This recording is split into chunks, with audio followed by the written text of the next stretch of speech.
Buenos días, estimados hermanos. Es un placer saludarles. En esta mañana nos corresponde estudiar la lección número 6 de la unidad 3.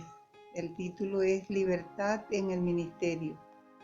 Texto básico, 1 Corintios 9, 1 al 19. El versículo clave es 1 Corintios 9, 19. Por lo cual, siendo libre de todos, me he hecho siervo de todos para ganar a mayor número. Verdad central.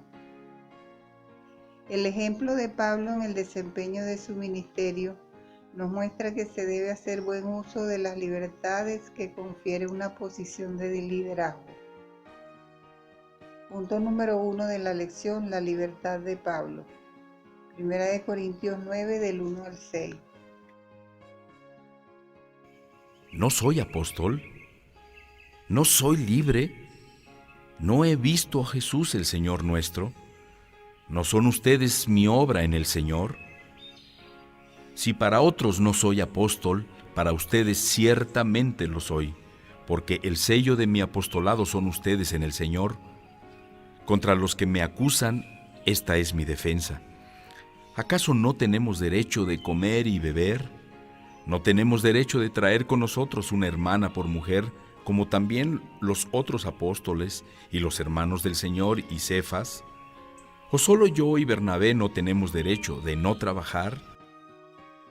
Pablo comienza el versículo con preguntas retóricas, las cuales exigen una respuesta afirmativa. ¿No soy libre? ¿No soy apóstol? ¿No he visto a Jesús nuestro Señor? ¿No sois vosotros mi obra en el Señor? Él también tiene derecho a usar la libertad con que Cristo nos hizo libre. Además de su llamamiento, prueba haber visto al Señor Jesucristo y en el terreno de las realizaciones prácticas, el sello que el Espíritu Santo ha puesto a sus labores apostólicas en la conversión de los primeros fieles de Corinto.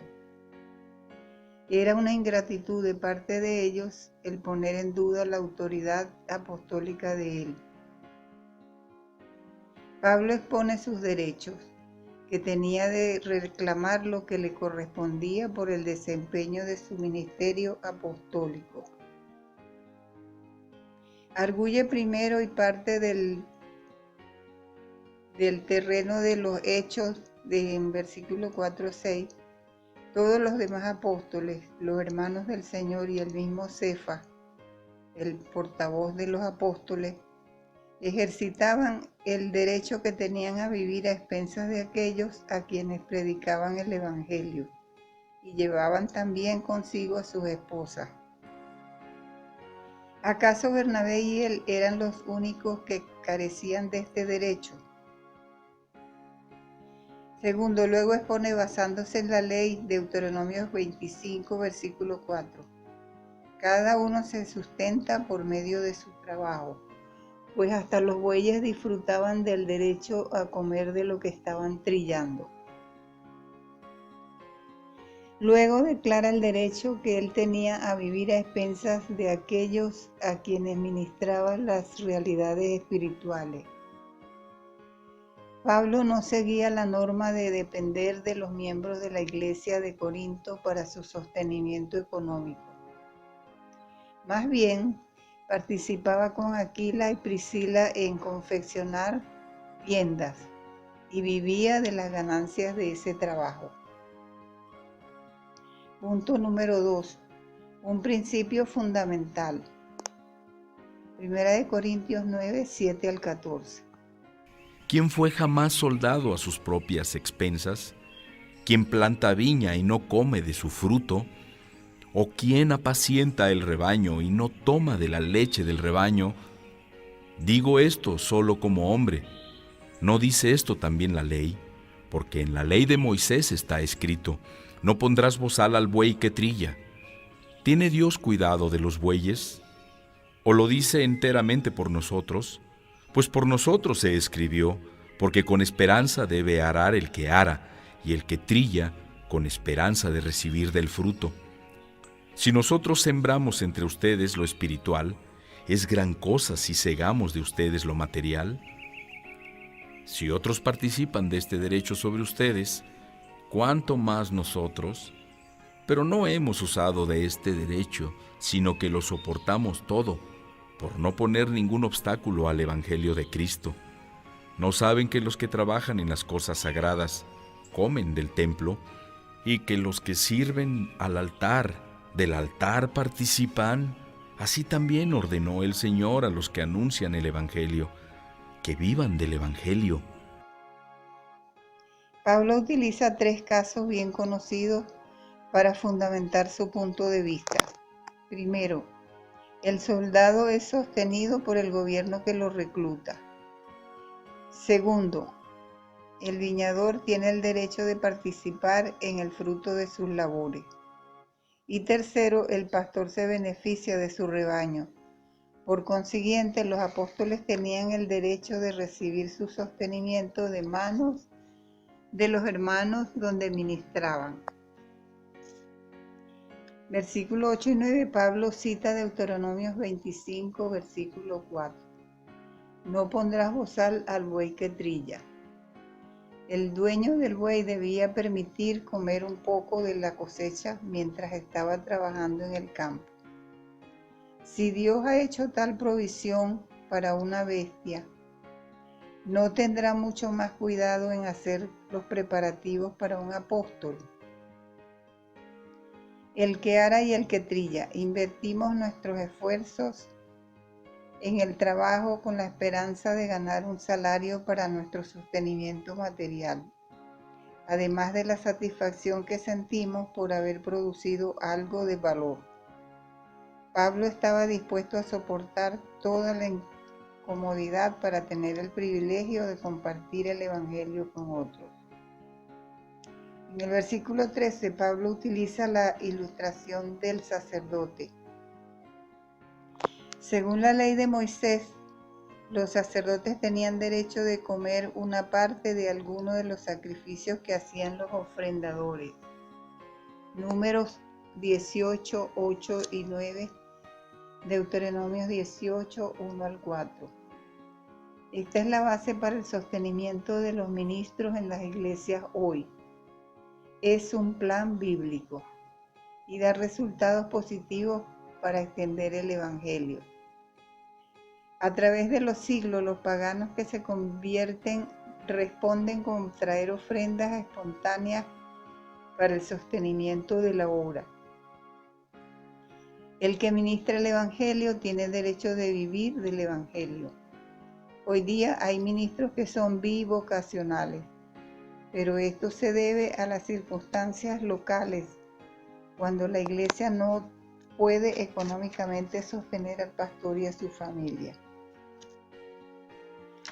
La congregación debe sostener a su líder espiritual. El propio Señor había dicho que el obrero es digno de su salario o sustento, como lo vemos en Mateo 10:10, Lucas 10:7, Gálatas 6:6, Primera de Timoteo 5:17. Y el Señor se refería al obrero en cosas espirituales. Punto número 3, el verdadero galardón. Primera de Corintios 9, 15 al 18. Pero yo de nada de esto me aprovecho, ni tampoco he escrito esto para que se haga así conmigo, porque prefiero morir antes que nadie desvanezca esta mi gloria. Pues si anuncio el Evangelio, no tengo por qué gloriarme, porque me es impuesta necesidad, y ay de mí si no anunciara el Evangelio. Por lo cual, si lo hago de buena voluntad, recompensa tendré, pero si de mala voluntad, la comisión me ha sido encomendada. ¿Cuál, pues, es mi galardón? Que predicando el Evangelio presente gratuitamente el Evangelio de Cristo, para no abusar de mi derecho en el Evangelio. El Señor nos ha salvado de algo, la condenación eterna, pero a la vez nos ha salvado para algo, predicar el Evangelio. En el versículo de 16 vemos la obligación de predicar el Evangelio es constante, porque es urgente que el mundo escuche el mensaje, porque es deber impuesto por Cristo. Él nos dejó la gran comisión, porque es privilegio servir al Señor. En el versículo 17 nos habla de la actitud necesaria al predicar el Evangelio. Es el amor. Algunos predican de buena gana, otros predican de mala gana. La recompensa por predicar el Evangelio es eterna.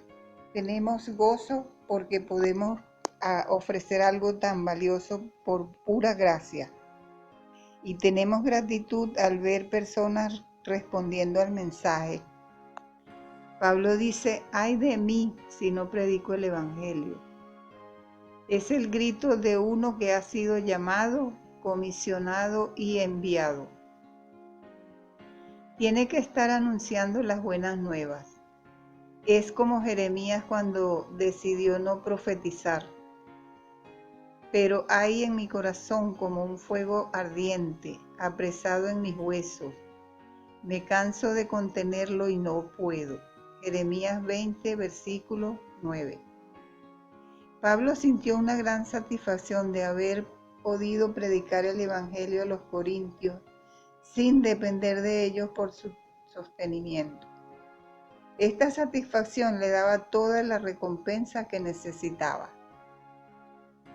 Punto número 4. El servicio de un hombre libre.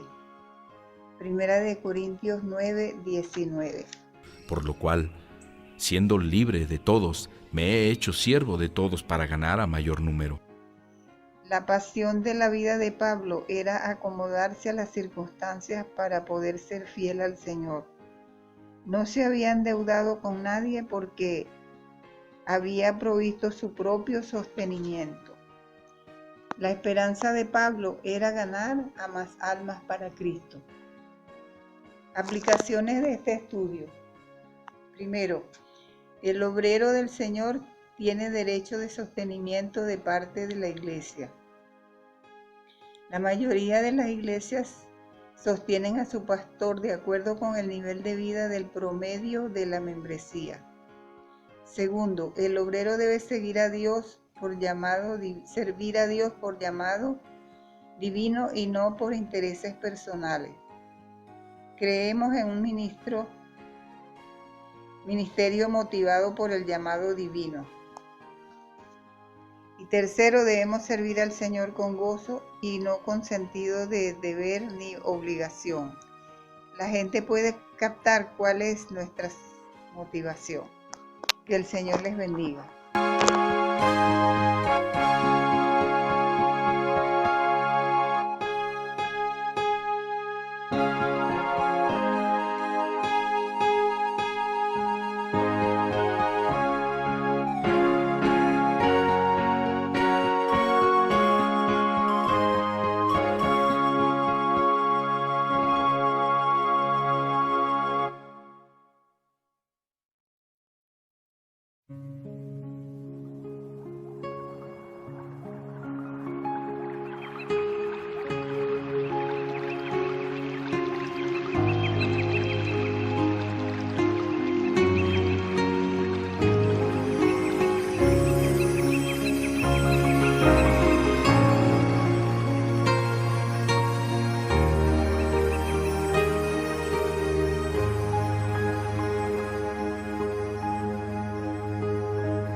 De paz inundada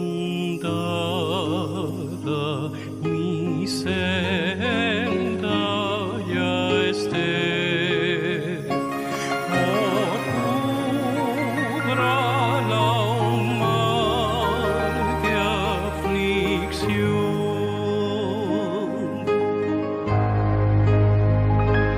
mi suerte cualquiera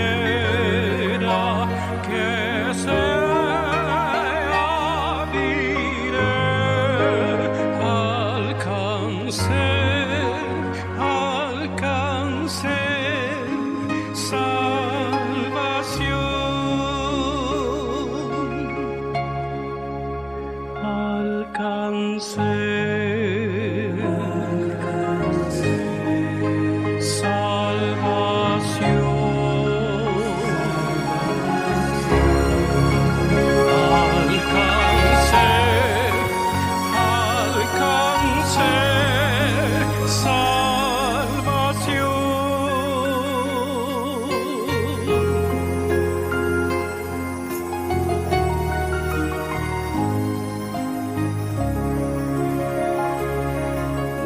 venga la prueba o me tiente Satán,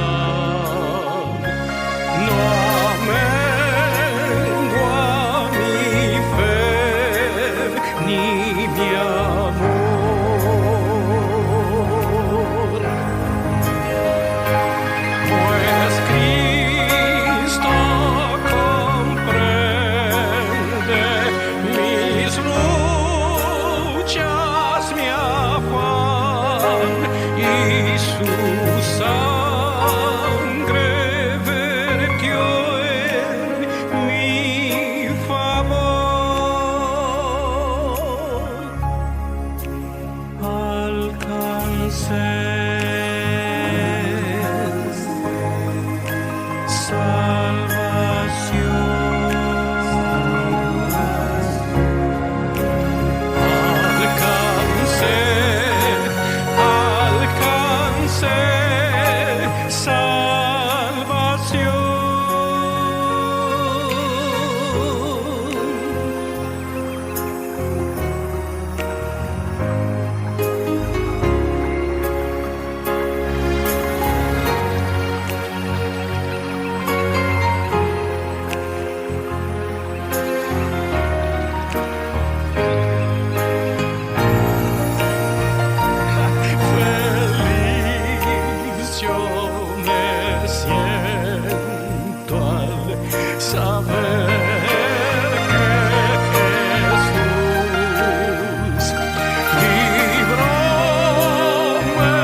alcancé